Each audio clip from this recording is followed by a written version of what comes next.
এই যে কোটা আন্দোলনের বিরুদ্ধে বাংলাদেশে একটা বিপ্লব হয়েছে না? এখানে কি মুরব্বী চাচারা ছিল? কারা ছিল? আমার দেশের দামাল ছেলেরা, তারুণ্যের উচ্ছ্বাস নিয়ে তারা এসেছিল। তারা জ্বলে উঠেছিল আপন শক্তিতে। চিল্লা এখন ঠিক কিনা? এজন্য যুবকরা চাইলে অনেক কিছু করতে পারে। তোমাদের উপর নির্ভর করছে আগামীর ভবিষ্যৎ। যুবকরা যদি ইসলামের পথে আসে, ভালো থাকবে বাংলাদেশ।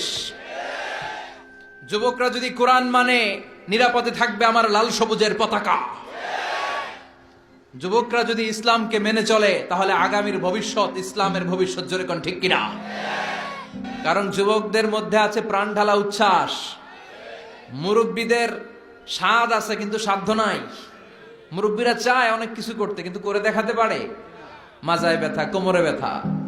আগামীর নেতৃত্বে মুরব্বী নয়, যুবকদেরকে এগিয়ে আসতে হবে। চিল্লায় বলো ঠিক কিনা?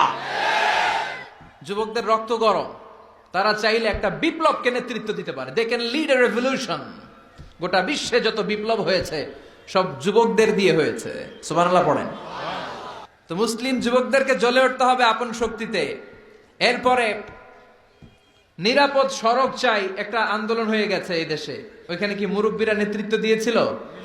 অবাক লেগেছে। প্রাইমারির ছেলেরা, হাই স্কুলের ছেলেরা আইন কিভাবে করতে হয় এবং কিভাবে সেই আইন মানাতে বাধ্য করতে হয়, প্রশাসনের চোখে আঙ্গুল দিয়ে তারা গোটা বাংলাদেশকে দেখিয়েছে। যেরকম ঠিক কিনা?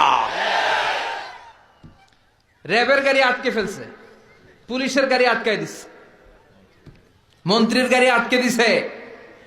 বলছে লাইসেন্স দেখেন, show me the drivers license. খবর আছে না নাই? স্যার স্যামুয়েল হ্যান্টিংটন একটা বই লিখে গোটা বিশ্ব কাঁপিয়েছে, দ্য ক্ল্যাশেস অফ সিভিলাইজেশন, সভ্যতার সংঘাত। গোটা বিশ্বব্যাপী শুধু দাপট, লড়াই, স্নায়ুযুদ্ধ, কোল্ড ওয়ার, ক্ষমতার দাপট নিয়ে গোটা বিশ্বে এখন রমরম অবস্থা। কে কার চেয়ে বড় সুপার পাওয়ার হতে পারে? এখন সবচেয়ে বড় super power United states of America, ঠিক কিনা? তারা হচ্ছে এখন সুপার পাওয়ার।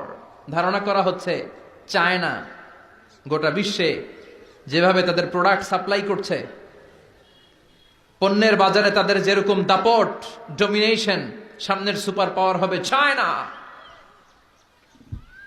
চায়নাতে কোন দুষ্কৃতিকারী, কোন হত্যাকারী, তাদেরকে যখন জেলে বন্দি করা হয়, জেলখানার ভিতরে ওরা ফ্যাক্টরি করে রাখছে। জেলে ঢুকবি তো কাম করে খা, আছে না নাই? কি সুন্দর অ্যাটিটিউড। যে যেই কাজ পারে জেলখানার ভিতরে ওই ফ্যাক্টরি। আগামীর সুপার পাওয়ার হতে যাচ্ছে চায়না। পলিটিক্যাল অ্যানালিস্ট যারা আছে, রাজনৈতিক বিশ্লেষক, তারা বলছে যে চায়নার পরে চলে আসতে পারে India super power, Narendra Modi. সভ্যতার সংঘাত আদিকাল থেকে আজ পর্যন্ত আছে না নাই? একটা সময় ছিল সিন্ধু সভ্যতা, আমরা শুনেছি মহেঞ্জোদারো সভ্যতা, বৈদিক সভ্যতা, ইনকা সভ্যতা, চিচেন এৎজা সভ্যতা, প্রাচীন মিশরীয় সভ্যতা, ব্যাবিলনীয় সভ্যতা, গোটা বিশ্বব্যাপী মেসোপটেমীয় সভ্যতা। এরকম অনেক সভ্যতার আবির্ভাব ঘটবে। আবার কালের বিবর্তনে, সময়ের আবর্তনে এরা হারিয়েও যাবে।